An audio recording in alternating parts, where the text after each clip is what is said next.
Halo Sobat Manhwa, bagaimana kabar kalian? Semoga kalian selalu dalam keadaan sehat. Kali ini kita akan kembali melanjutkan alur cerita seru dari Manhwa Evolusi Sang Juara Part 14, yang mengisahkan tentang perjalanan Mr. Perfect, seorang petarung legendaris yang harus mengakhiri karirnya karena sebuah penyakit. Namun kisahnya belum berakhir. Setelah pensiun dia terlahir kembali sebagai Yeon Hitae di dunia Murim, dengan semangat baru dan teknik modern dari kehidupan lamanya. Yeon Hitae melanjutkan perjuangannya untuk meraih kejayaan dan menghadapi berbagai tantangan. Nah, bagi kalian yang belum menonton part sebelumnya, silahkan cek playlist yang telah Mimin buat. Kalau sudah, langsung saja kita lanjut ke part 14.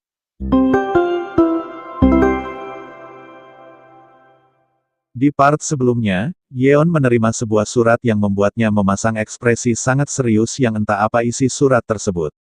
Cerita berpindah ke sebuah restoran di tengah kota. Di salah satu meja terlihat seorang wanita yang sedang menikmati hidangannya sambil dipandangi oleh beberapa lelaki, di mana mereka tak bisa menyembunyikan rasa kekaguman mereka ketika melihat kecantikan wanita tersebut. Wanita itu dengan ramah dan suara lembut mengucapkan terima kasih kepada seseorang yang tepat berada di depannya karena telah datang menerima undangannya, dan ternyata orang tersebut adalah Yeon. Ia tampak tak begitu bahagia dan hanya memasang ekspresi yang datar. Dengan tegas Yeon meminta wanita itu untuk mengungkapkan identitasnya yang sebenarnya. Yeon juga mengungkapkan kalau ia merasa tidak nyaman berbicara dengan seseorang yang tidak ia kenal, apalagi seseorang yang menutup wajahnya ketika diajak berbicara. Sambil tertawa, wanita itu melepaskan penutup wajahnya. Ia secara terus terang meminta maaf karena telah membuat Yeon merasa tidak nyaman. Ia mengungkapkan kalau ia sebenarnya berasal dari aliansi Murim. Terlihat wanita itu sangat cantik dan menawan. Sekali lagi ia meminta maaf dengan tulus dan dengan suara lembut memperkenalkan dirinya, kalau ia adalah pemimpin sekte surgawi bernama Seo Myeon. Seketika Yeon dan semua orang yang berada di tempat itu menjadi sange ketika melihat wajah Seo, sementara para wanita merasa kesal karena suami mereka tak bisa menjaga pandangan mereka. Layaknya lelaki gentleman, Yeon segera membuang wajahnya seolah-olah ia tidak tertarik, padahal sebenarnya burungnya hampir saja lepas. Setelah beberapa saat Yeon terkejut dan baru sadar kalau Seo sebelumnya mengatakan kalau dia adalah orang dari aliansi Murim dan merupakan pemimpin sekte surgawi. Setelah sebelumnya kehilangan fokus, Yeon akhirnya menyadari kalau Seo adalah wanita pemenang acara Dragon Phoenix di pertemuan sebelumnya yang dijuluki sebagai Ratu Pemanah. Sekte surgawi yang unik dan misterius adalah sekte yang diangkat oleh satu orang. Mereka adalah sekte aneh yang menggunakan busur dan hanya mengizinkan wanita hebat sebagai kepala sekte. Dan pemimpin sekte surgawi saat ini adalah Seo Myeon yang bahkan belum berumur 30 tahun. Dia disebut sebagai jenius yang luar biasa yang telah mencapai tingkat master martial puncak tertinggi. Dan dia juga adalah pemenang Dragon Phoenix di pertemuan sebelumnya. Mengetahui fakta tersebut, Yeon mulai bersikap sopan dan menanyakan apa yang diinginkan oleh aliansi Murim darinya, sampai-sampai orang sebesar Seo datang sendiri mencarinya. Seketika wajah Seo menjadi serius dan menghela nafas panjang. Ia kemudian dengan lantang mengatakan kalau mereka saat ini sangat membutuhkan bantuan Yeon. Seketika Yeon menjadi sedikit terkejut, bukan karena perkataan Seo melainkan karena energi ki yang dikeluarkan Seo yang langsung menciptakan dinding penghalang agar tak ada satupun yang dapat mendengar percakapan mereka. Seo menegaskan, mulai sekarang apapun yang mereka bicarakan tidak akan bocor keluar, oleh sebab itu ia meminta Yeon agar tak perlu ragu untuk berbicara mulai sekarang. Dengan sedikit canggung Yeon mulai menanyakan hal penting apa yang mereka butuhkan darinya, padahal mereka tidak saling kenal dan bagaimana mereka bisa percaya padanya. Seo mengungkapkan kalau mereka telah melihat semua reputasi Yeon selama ini. Seo juga mengungkapkan kalau tetua biara tempat Yeon berkunjung baru-baru ini, mengatakan kalau Yeon adalah pemuda yang baik dan dapat dipercaya, oleh sebab itulah mereka tak ragu untuk bertemu langsung dengan Yeon. Mendengar hal tersebut Yeon mulai tertarik karena tetua biara juga ikut terlibat di dalamnya. Demi menghormati kebaikan tetua biara, Yeon lantas meminta Seo untuk mulai mengatakan apa yang sebenarnya mereka inginkan. Dengan serius Seo mengatakan kalau setiap pertemuan Dragon Phoenix dilaksanakan, selalu saja segala jenis masalah juga ikut berdatangan. Saat ini sesuatu yang cukup serius mengambil tempat kali ini, dan itu terjadi di tempat ini di cabang aliansi Murim Henan. Mengetahui hal tersebut Yeon mengatakan kalau dari luar tampak tidak ada masalah, namun ia tak menyangka jika ada hal seperti itu yang sedang terjadi di dalam aliansi Murim. Seo mengungkapkan kalau pemimpin cabang aliansi Murim Henan saat ini, So Wo-chan, telah berkolusi dalam beberapa bagian untuk memanipulasi hasil pertandingan dan beberapa hal yang berkaitan dengan acara tersebut, di mana hal ini dianggap sebagai penyalahgunaan kekuasaan atau korupsi yang sangat serius. Mengetahui hal tersebut Yeon merenung dan bergumam mengatakan kalau itu benar-benar tindakan orang jahat yang tidak terpuji. Setelah mencerna semuanya seketika Yeon langsung menyadari maksud Seo dan menanyakan apakah aliansi Murim memintanya untuk mencuri buku besar yang membuktikan korupsi tersebut. Dengan tawa bahagia Seo mengatakan kalau ternyata Yeon adalah pria yang cerdas, ia tanpa merasa bersalah sama sekali langsung membebankan masalah ini kepada Yeon, dengan mengatakan kalau Yeon pasti bisa melakukannya dengan sangat mudah.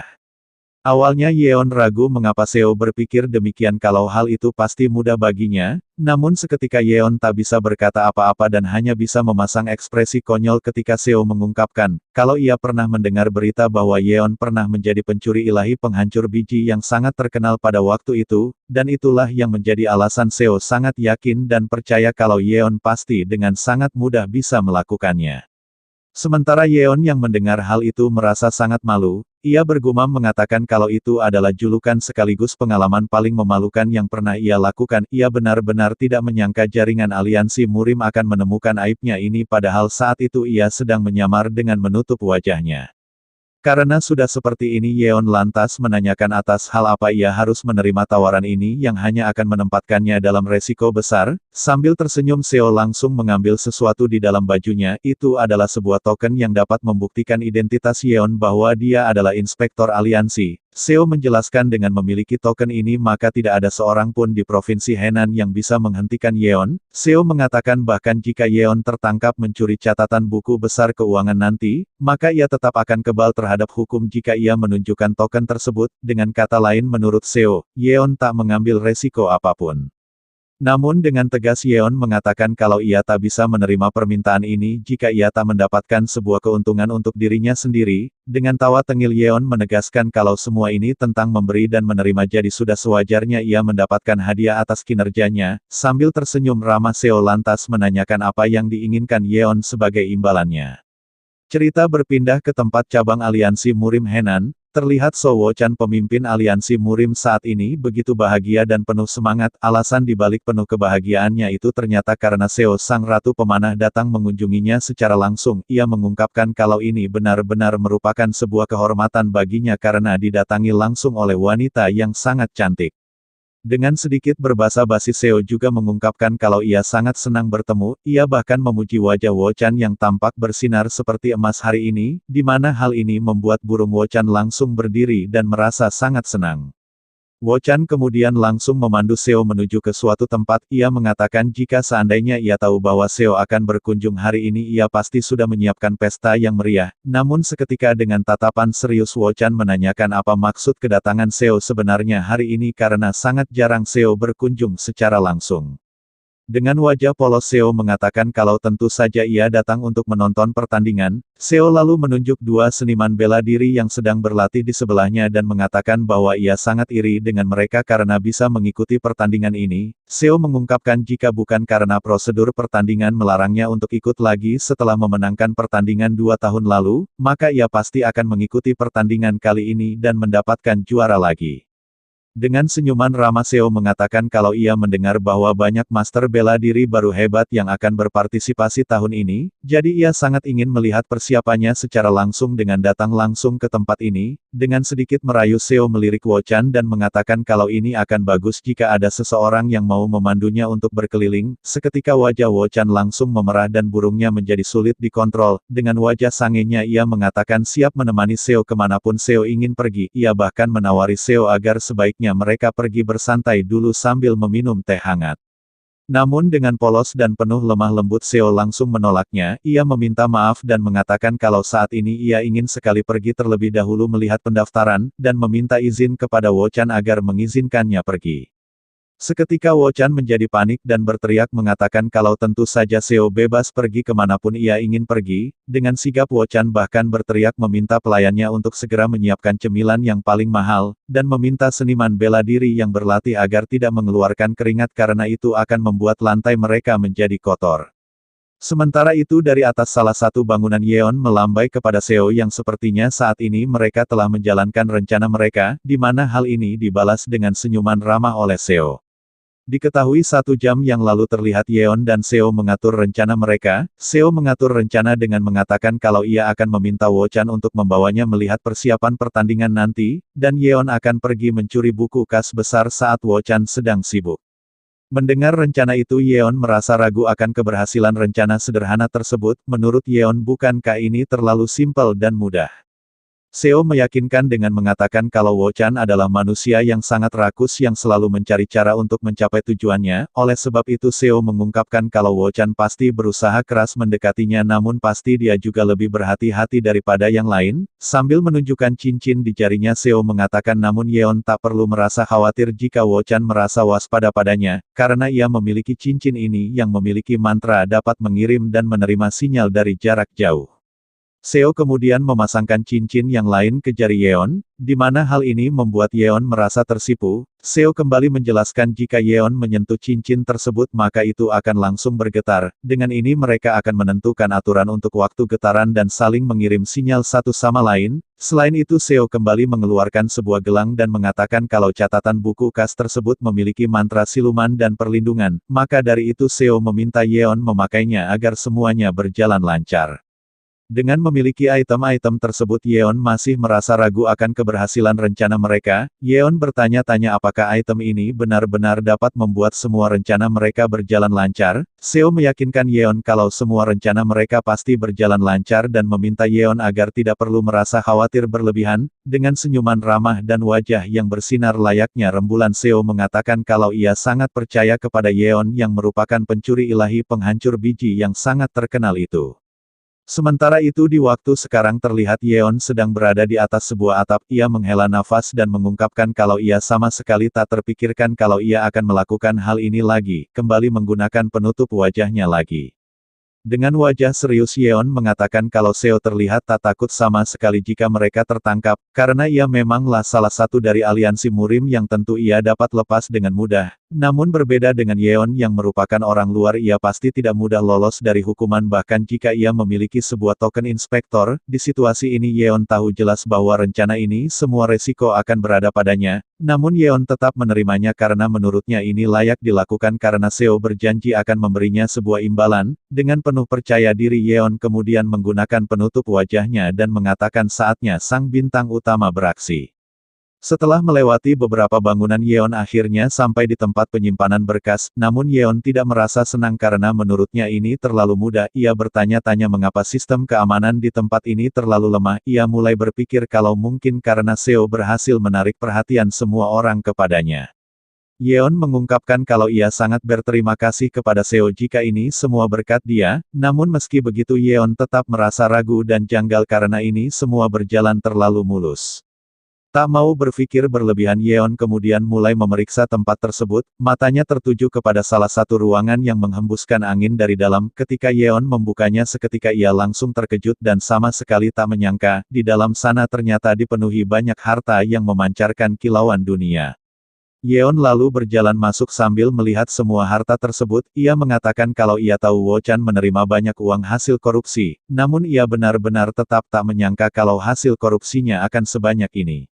Di waktu yang bersamaan tiba-tiba gelang yang dipakai Yeon mulai bereaksi. Melihat hal itu Yeon sangat yakin kalau pasti buku kas besar tersebut ada di sekitar sini. Meski mengetahui hal itu ia merasa kesal karena ruangan harta ini sangat luas. Ia mengungkapkan kekesalannya dengan mengatakan dari mana ia harus memulainya dengan harta sebanyak ini. Dengan perasaan malas Yeon menghela nafas dan mengatakan apakah ia memang harus mencarinya satu persatu padahal ia sendiri tak memiliki banyak waktu. Namun seketika Yeon tersenyum kegirangan ketika mendapatkan sebuah ide. Ia dengan tawa jahatnya mengatakan kalau ini saatnya untuk beraksi.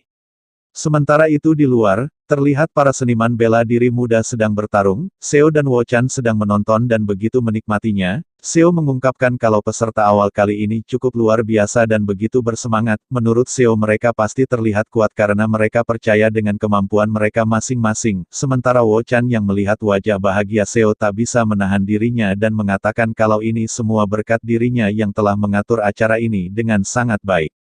Sambil memperlihatkan gigi emasnya yang berkilau, Wo-chan sekali lagi mengajak Seo untuk pergi ke kantornya untuk bersantai dan meminum segelas teh hangat, namun Seo kembali menolaknya dengan sedikit canggung mengatakan kalau ia masih ingin menonton pertandingan ini lebih lama lagi. Seo beralasan kalau pertandingan ini terlihat sangat menarik melihat semua jenis seniman bela diri menunjukkan kemampuan mereka. Seo mengungkapkan kalau ia tak ingin melewatkan keseruan ini. Dengan wajah sangenya Wo-chan kembali terpedaya dan mengatakan kalau ia akan mengikuti semua kemauan Seo. Ia bahkan mengatakan akan menemani Seo menonton sebanyak yang ia mau. Sementara itu Seo mulai merasa tak nyaman, ia bergumam dan bertanya-tanya apakah Yeon sudah selesai. Ia mengatakan kalau ia sudah sangat lelah menahan Pak Tua Sange ini. Walaupun Wo-chan tak menunjukkannya, namun ternyata ia begitu waspada terhadap Seo. Ia menatap Seo dengan penuh misteri seolah-olah mengatakan kalau ia tak mudah untuk diperdaya. Sementara itu Yeon, ia terlihat menghambur-hamburkan banyak buku, ia benar-benar mengacaukan tempat itu dan hanya fokus mencari buku kas besar, namun setelah mencarinya ke segala tempat ia sama sekali tak menemukan buku tersebut yang membuatnya sangat lelah dan muak.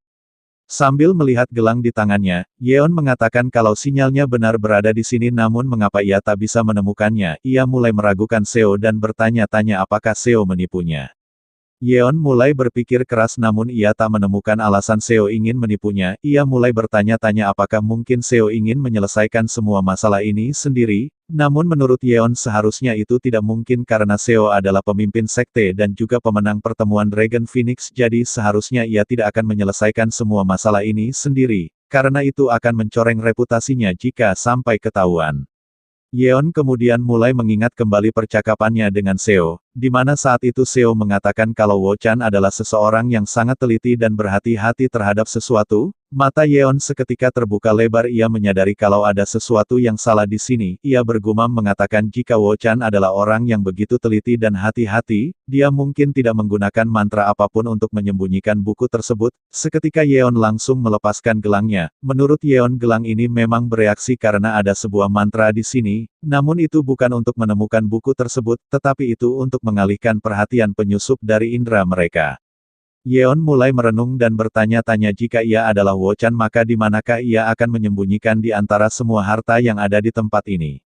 Seketika Yeon langsung menoleh menatap tumpukan buku biasa yang belum diperiksanya, ia mulai membuka satu persatu buku yang dianggap tak berguna itu dengan seksama, dan setelah beberapa saat Yeon tersenyum kegirangan ketika melihat isi buku yang saat ini dipegangnya, dan benar itu adalah buku kas besar. Yeon mengumpat menyebut Wo-chan sebagai bajingan yang cukup cerdas. Yeon mengungkapkan kalau ia sama sekali tak menyangka kalau bajingan Wo-chan akan menyimpan catatan buku kas besarnya di antara tumpukan buku normal.